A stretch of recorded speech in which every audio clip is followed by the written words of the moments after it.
Good evening. You're listening live to the Extreme Movie Show. I'm your host, Rob, broadcasting to you from Central Florida, from the great Midwest.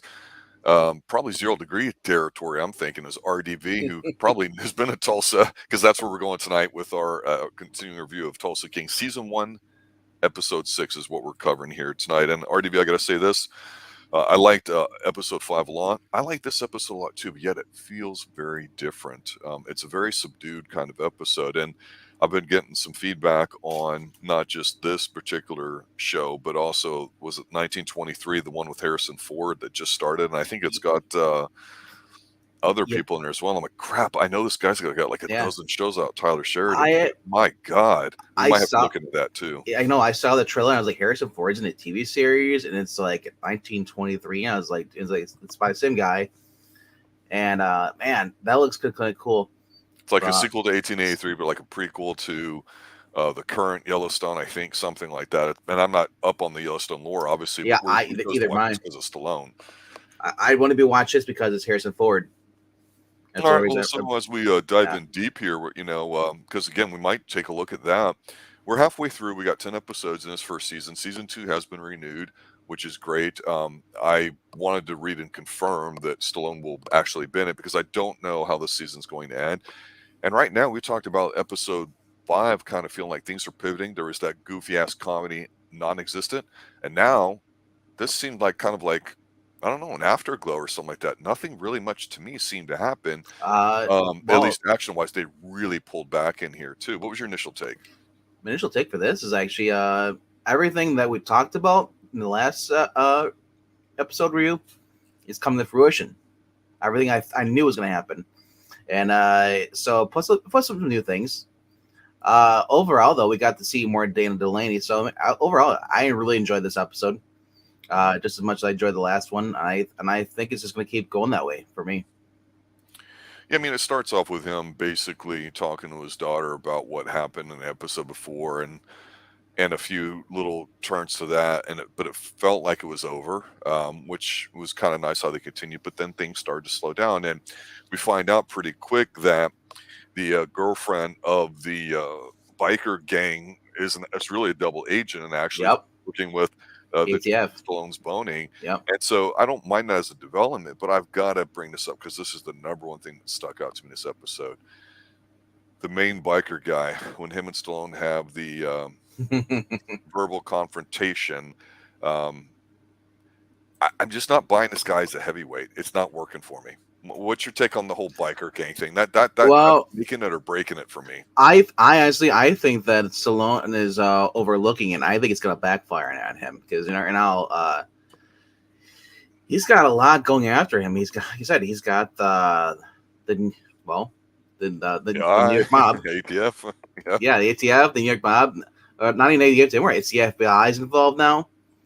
Mhm. Uh, and I think, like I said, the fact that that girl went over the plant was working for the FBI. I almost think that maybe she was purposely told there to get the FBI on his case. It was a work. I think She so. just, I think so too, because not only did they called out, but because of the fades rated the lead farm or Bodie's place, they stopped and they talked to him about that, about Dwight and stuff, and Dwight being smart, him and he approached what's the guy's name? Trying to look it up. Mitch Keller, the guy, Garrett Headlands. But he's basically the guy who owns the bar. Told me, hey, we need go over there. And apparently, they broke into Brody's safe, took all the money out, headed to the bar because he knew the feds were getting close because he got from Stacy, the ATF cop they slept with in the first episode. Hmm. She gave him a tip off, and they're able to move the cash first. So, um, yeah, I said like there's a lot of going on. It's finally coming to or you're seeing more and more pile on him. Armand, is working over with the horse and stuff, and something. I think he's gonna get shot and die.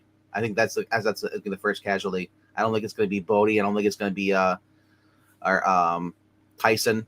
Hmm. I think Armand, the guy who basically tried to kill him, the one with the horse race. I think he's gonna be one of the first one to go. Uh, but yeah, not only that though, he's fighting like a 3-front war now. He's got the feds going after him. He's got the white nationalists, the biker gang, and that guy. I said that guy. Yes, they had a meeting. It was set up because the girl, the one who's working for like the FBI, the snitch, she went to Armand at she works with him, and she said, "Hey, we need to set up a meeting." So they meet together, and Stallone, instead of like de-escalating thing, he goes there with Mitch, and he basically it just tells him, he's like, "Hey, you don't own this." He quotes, like, I forgot who the writer is, but he says like, "This land was made for you and me." It was kind of funny, but Yeah. But this is the scene I'm talking about. This guy, he calls him out, basically saying he thinks he's fake, and the accent is too, or whatever. So he's really questioning this dude's integrity. And I'm like, He says you're Irish, obviously it sounds like a freaking Look at the Charms thing. But my take from this though is that Stallone made the wrong choice and said to piss him off. And I think this guy is going to come back and he's going to bite Stallone in the ass. Because this guy seems like he doesn't give a shit about the rules. He's going to do what he wants to do. One of the thoughts I had after this scene was, because I thought this guy's so weak, I said, well, they've got to be a puppets. They've got to be being played. And I thought, well, wait a minute. Maybe he's sent to Tulsa for lots of reasons, because we still don't know what the home team mafia group's going to have him do, because it's like they haven't tried to put a head out on him, but you would think they would almost want to. And of course, the lead Don was like, hey, as long as he's bringing back sacks of money, everything's okay. And he likes them. But I'm wondering if the mafia have the biker gang under their control, and that Stallone doesn't know that, and then they haven't let that on. Because I look at this biker gang, and they're just weaklings to me. Towards the end of the episode, we see where the main guy sits down, and we see the girlfriend basically saying, well, hey, how did it go, or like that. And he's like, you need to have your girl be taught some manners. It sounded really pathetic. And the guy gets up and he says, really almost as bad too, like, you need to know your place, something like that. And she's like, yeah, whatever. I'm like, these dudes are softies. They're pushovers. They go to intimidate them all, at the very least, by taking a shotgun and shooting out the windows of the bar and all that. And of course the guy ends up dying. I thought, you guys are pathetic. I'm like, now, I don't know. Hear me out. Weak. Because we don't, obviously he killed the biker guy thing, guy was shooting up, and he's a con. He's not supposed to have a gun. So right away, if the FBI is watching him, they could use that to their advantage. The guy was a fall guy, as far as we know. I don't know, but like I said, I've come across the same guys in Justified. These same, they seem like harmless, but then they turn out to be the most freaking psychopaths people. Especially the guy at the top, the one who's running the gang. He said, I don't trust him, and I think there's gonna be more to it. He just gotta keep the faith, man. But as far as them working for the mob, no, the mob is separate. But because especially when they're pissed off because he went and killed basically the guy's driver. So the son who's now in charge, or temporary going to be in charge after his old man kicks a bucket in the mafia, he's pissed off because that Stallone's character just came in and just without warning killed the package, his driver. He's like, he's making a fool of me, and the old man says, he basically stands up, slaps him, and says, like, this guy's more of a man than you'll ever be. And it's like, it's like, did you know this shit was going on? It's like, the guy is like, you don't fuck with somebody's family, like the daughter, like, he's like, you don't do that. And I like he kind of puts some senses. Of course, this leads to repercussions because now somebody's calling his daughter's place. And so when Stallone calls to check in on her, and he's like, yeah, somebody called. He's like, well, let me know if it happens again. He's like, so this which leads to basically later on in the episode, you see her and her husband are going to a restaurant. He drops her and the kids off as he goes parks the car, walk in the restaurant. Who's there? It's basically the old man's son. Yeah. Charles, I guess his name is in this, and he basically goes up to him and just basically knocks him down, beats him up, breaks his arm. And this guy at the end, this guy is going to end up getting in trouble because I don't think his dad Peter, knows anything about this. This guy is tired of being disrespected by not only his dad, because that's the first thing I saw too. So you might be later on, you might see that, hey, because now they're investigating because Stallone lost his weed business. He can't do the thing now anymore, so now he has to start a new thing. Now he wants to team up with Mitch at the bar. And generally, I don't know what's going on with that. But the old man, like the old man at the mafia guy said, I don't care what the hell he does. If he wants to talk, he wants to come over and talk to him, sure, because he wants it's a smart play. He wants the guy from The Sopranos to come out, Chris Caldovino, the actor, and he's like, so Charles, being the son of the mobster, he's like, all right, you go see what he's up to. He's like, so basically, I think they're gonna use this and try to maybe broker a deal with that crazy mafia guy, or not mafia, but with the biker guy. Yeah. So now for me, when you talk about what's going on with the it's on Indian land. It was mentioned earlier before at the bar. The guy who runs it, he's like, he just is head and shoulders above everybody else that we see on screen. I mean, basically, they make everybody around here seem like just average Joes or whatever, and it's kind of true. Mm-hmm. So it's interesting that we've got a guy that we know has got a backstory, and that's kind of being pocketed and just teased a little bit.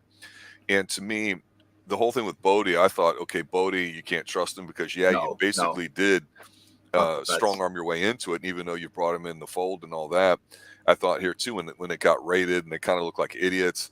And the cash and weed, they had actually took it ahead of time before it getting raided. You go, okay, he's smart. But then Bodhi seems, at least it's presented like, hey, you really do care about me and you did save all my stuff. Thank you. I'll be a part of your team. So the whole thing with this episode is you see, like I say, we've come down from that high of the violent ending and what happened in the last episode to where it's more of a just, okay, we're during the commercial break. We're just going to relax a little bit, draw up a play here and see what happens. Because, again, we've only got 10 episodes this first season. It did get renewed for season 2.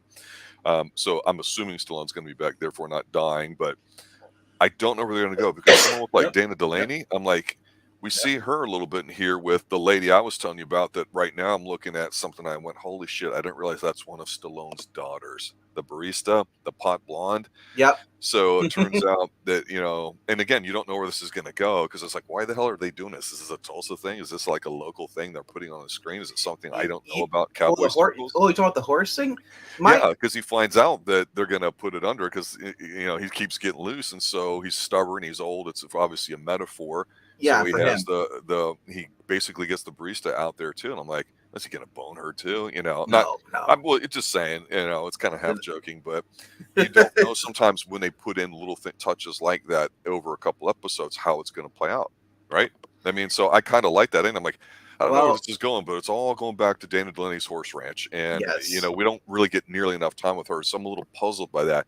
That's only because I've known her for a very long time. I thought she'd have a much more significant role, and she may, but just maybe not right now. So I just don't think we're going to end necessarily on a cliffhanger. I think it's going to be like where we have some things moving really fast and some things starting to unfold. At least that's what I feel like. I don't think they've written it to where we're going to leave it basically closed, but we could always open it up if season 2 got renewed. I think he's got a bigger play at hand, but then I haven't watched all the other shows that are out there, so it's hard for me to say if this is going to follow the same path, right? Yeah, what is Dana Delaney's character going to do this? At the end of this episode, they show you a preview for the next week's episode. Yeah. And it shows him out to dinner with her, so we know that at least. We also know that the guy coming out is basically there to spy on him. Chris Caldovino. He's basically I forgot what his name in the show is, but he's basically there, gonna meet up with Stallone's character and basically trying to report back to the Charles Chicken was it Invern Nizzy? I can't pronounce it. But either way though, so he's got a lot going on for him for this, and it's only like this is episode 6. So you got 3 more episodes, 7, 8, 9, 10. Yeah, 4 more episodes. What's his play here? Because Stacy Beal, the ATF girl, basically called up and met him, she met him at the bowling alley and said like, you need to leave, you need to drop this, or it's like, and and His he's reply was great. So you want me yeah, to stay? I'll take that as a yes. yes, because she still likes him. She's still attracted to him, and so which obviously because I don't know what her deal is. Because later on, she's kind of pissed off because I guess she doesn't want anybody at the FBI to know about their relationship, how they slept together or how they know Oh, each she's other. toast. No, she Yeah, literally is. yeah. So they see her later on the bed. She calls him at the dog park, and she's like, "Hey, I need you. How about this? You basically work for me and go basically be a snitch or go undercover." And he's like, "I can't do that." And I understand why she's getting desperate because she just wants to quickly end this before her job gets screwed over, and she's out of a job because she's like 2 years away from pension. Mm-hmm. But so we got that plot though. But the plot with the horse, though, I'm not sure what his angle is with the man. Obviously, I think he wants to do bar. So I'm not if he's doing the legit. Obviously, he's not going to do Well, they're going to have a legit front business, and then they're Yeah, going to do stuff from there. The nitrous yeah, is just a side play, right? yeah. So he's just collecting people in his group, and it's interesting because, like I said, they're not all established gangsters or whatever like that. I mean, Tyson, we look at and we go, okay, he's a driver. Yeah, that seems like that's all he's ever going to be. And we thought, oh, this whole angle with his dad, how would this turn out if there's some tension there? But then they kind of let that fizzle. Then they bring in the barista here to take care of something. And I'm like going, it's nice that you have all these buttons you can press, but sometimes you got to keep the engine running on something just so we can feel it building rather than just Mm-hmm. break some of these out. And I know that with the other shows, it's like people are like, yeah, this is great. But there's something to be said for being hooked onto something. And when you and I first talked about the show, as much as we love Stallone, I've covered him here on the Xtreme Movie Show.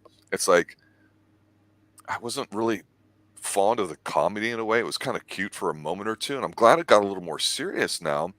So I still feel like I don't really know what the show is going to be, or if all the shows that Tyler Sheridan does is like it. So it's tough because I got most of through season 1 of Yellowstone, and I like a lot of the characters. I like how they were setting things up, but I'm like, I had a tough time feeling who I was rooting for. And there's some similar type characters and situations, but it's neat the way that he produces all these kinds of circles of stuff. And I don't really look at Stallone's character as being a horrible guy. He just seems like a businessman, and he knows what his business is. And yet, other than the opening moments with his daughter, that it seemed like that carried the emotional part of the first part of the series here, and now it seems like it's more about him, as it was stated a little bit in here, having something to care for the rest of your lives, to give your life meaning. And to him, that's his crew. And we saw that when Bodie's like, hey, do you mind if I stay for dinner after he gets the money and everything back? He's like, sure, go ahead. And so he's sitting there, and there's that shot of him watching this team that somehow he's formed at the bar there towards the end. And I'm like, that was kind of a cool shot, but it can't last long. And there's got to be some interplay here too. But I want it probably in this next episode, as we're getting towards the end of this first season. I want to feel what that threat is, because right now I'm not feeling it. So I gotta ask you, did you recognize the actor that was at the bar during the He's shootout? what I call the moonshot guy that used to do the commercials back in the early 90s, like on TBS or something like that. And I know who he is, and I forget his name. But his voice I remembered, and I went, oh, that's him. I'd have to look him up, but I know who it is. It's Barry Corbin. The last time I saw him was on The Ranch. Okay. But he's actually from Lonesome Dove, Northern Exposure, and even Urban Cowboy. Oh, wow. Yeah, he's been around forever. He also worked with Sam Elliott and Conager, too, in 1991. So he's been going through. He's a One Tree Hill. He's like, the guy's been like a lot. You know who he is? He's the guy from 1983. I don't know that we've covered this movie yet on Xtreme Movie Show. We might have, or mentioned at least, but War Games, 1983 with Matthew Broderick. He's the guy that's like, God damn it, why is this on DEFCON 2? You know what you just did to your son? And he talks like that in all his roles, and it works because it's so authentic sounding. And that's him. I'm like, I want to hear more of him, because you don't know who these guys are at the bar he talks to, and then yet we know that guy's an actor. So maybe he ends up having a role later. When I recognize who it was, and then you see him while they're in while the guy's basically Stallone's talking to Mitch in the bar, and he's talking about, hey, how about we're going to get into business together. While they got their backs turned, what does he do? That guy, Babe, his character's name's Babe. He goes and steals money out of the tip jar. He's I don't know how old the character's supposed to be, but in real life, he's 82 years old. So he's like, I don't give a shit. I'm just taking it. Yeah. That's funny. All But right. Any other final thoughts or predictions as we go into episode 7 for next week? yeah, like I said, I think because now that guy's coming out, the mob boss or helped the goon kill a couple. Yep. I think he's gonna, because obviously he's gonna be there with Snitch. He's gonna go and approach or set up a meeting between the mob guys, and the mobs, the mobsters, basically the leader's son, Mm-hmm. and the white nationalist guy, the biker guy. I think they're gonna form sides. Like, they're gonna be like, my enemy is my friend. Right. And Right. I think that's gonna fall through for the both of them, because it's gonna just lead to basically like the mobster guy getting shot and killed by the nationalist guy. Like I said, I don't trust the guy. The guy's crazy, and the other guy's an idiot. But also, he's got the feds coming down on him too, and he's trying to go, and he's gonna try and play everything straight now. Like, hey, I haven't done anything wrong, because he knows the feds are looking into him. Right. So he's just gonna be like, no, I'm just here with I don't have anything with weed and all that stuff. I'm gonna go in a totally different direction. And again, I don't know if this is something prevalent in all the different shows, but the scene you mentioned earlier, where she calls him from the dog park, and we see the shot of her dog out there, and a couple times, and we'd mentioned before how they're collecting things and something to care about, and dogs are a wonderful creature to care about. Mm-hmm. And, it's different, the bond relationship between an adult and the dog versus an adult and the cat, and it's not a negative comment. It's just a statement of my opinion. And they focus on a dog, and I think it's a beautiful shot. Just kind of run around, and you're like, oh, that's really cool to see. Kind of like the horse in the streets, it's a pretty exciting, and it's like it's historical, as they would say, back to nature. And so I kind of like that element in the Western, especially in a modern day city. But for me, we saw the arrival of like the ATF and her when they were approaching the house early on in one of the first or second episode, where the guy ended up blowing it up or whatever, and he had all the guns. But first he let all the dogs out, which I appreciate that. So I don't know if there's a thing with dogs and how that might play out in this season, but for some reason I'm starting to focus on them a little bit, just like we talked about when we reviewed The Old Man. Yep, little things. It can be a really good thing about it too, because without really thinking too hard, I thought she had a border collie of some type, which extremely intelligent animal. And we'll see what happens there too. Maybe he'll end up taking care of her, something like that. But there's things you can do, I think, that would just add some nice little touches to it. Now, I don't want to see that dog die. If it does, then I'm going to go ballistic. But I just thought that was kind of just a nice little angle with the animals here, how they're almost being held as sacred in a way. And I hope that's just something that obviously isn't the emphasis of the show, but they continue with it. So it's just, for some reason, it stuck on my mind. Wow, when they show her, they really show the dog more than her. They put her far away in the background, and we see the dog front and center in that shot. I just kept thinking though, man, it would be awesome if there would have been more to it with the dog, and just other than being a metaphor, Right. Because why did the guy have all those dogs, and he lets them free? You wouldn't let them free unless there's something, maybe they're chipped, they have a location where they've been. Right. Interesting. Well, just a couple of housekeeping notes, and we'll call it a night here too. Obviously, I'd like to always thank you for showing up and doing this. Typically on Tuesday nights, it's understood that you and I don't normally always do episode by episode TVs. Usually we save that for Sundays, but because we enjoy this so much and it drops, we decided to do it. Typically we start off with an 80s based action flick and branch off from there. But with the holidays coming up and our schedules being slightly irregular, our usual times of Tuesday nights and Sundays still go. Sometimes we do some additional things. I wanted to point out for Steve showing up here in chat. I know we've tweeted back and forth a little bit about some of the episodes and what's going on, and some others too.